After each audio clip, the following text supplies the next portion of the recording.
Good evening. My name is Alejandra Espinosa, and I'd like to take a short moment to remember and celebrate one of the incredible women in the STEM field, Alice Augusta Ball. A short introduction into Alice Ball. She was born on July 24, 1892 in Seattle, Washington, and she came from an upper middle class family. She briefly lived in Hawaii as her grandfather, James Charles, suffered from arthritis, and the family made the move in hopes that the warm weather would alleviate his symptoms. However, he unfortunately passed away after only a year, so the family moved back to Seattle, Washington, where Alice Ball continued her studies and graduated with top grades in science in 1910. She would go on to attend the University of Washington, where she graduated with not one, but 2 degrees, one in pharmaceutical chemistry and the other in pharmacy. She then transferred to the University of Hawaii and became the very first African American and first woman to graduate with a master's degree in chemistry. She continued to stay at the University of Hawaii, where they offered her a teaching position, and once again would become the first woman chemistry instructor at age 23.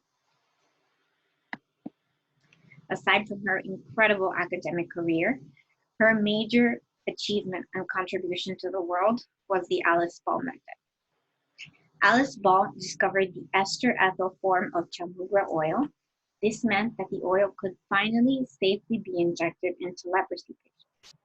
Chamugra oil was previously used to treat leprosy patients and was ingested, but had such an acrid taste that it made the patients vomit.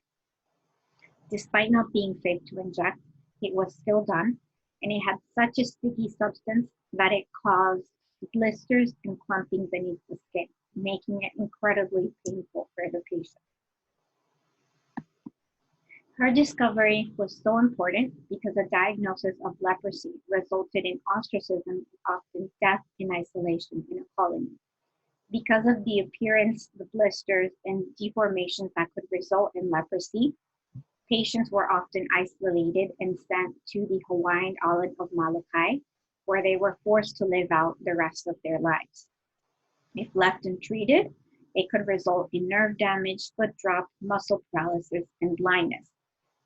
So her discovery finally offered some form of treatment and relief for those people. After her discovery, her oil would go on to treat 78 patients once they were injected. However, she unfortunately was not able to see those fruits, as she tragically died from a lab teaching incident inhaling chlorine gas and died December 31st, 1960. To make matters worse, the president of the University of Hawaii, Dr. Arthur Dean, continued her research and tried to claim it as his own, calling it the Dean method. It wasn't until 1922 when Harry T. Holman, a doctor from a hospital of Hawaii who encouraged Alice Ball to do her chamugra oil research, published a paper crediting her for the Ball method.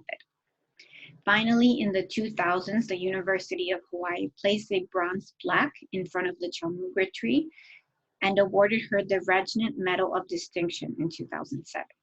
It was later on that the Lieutenant Governor of Hawaii would declare February 29th Alice Ball Day.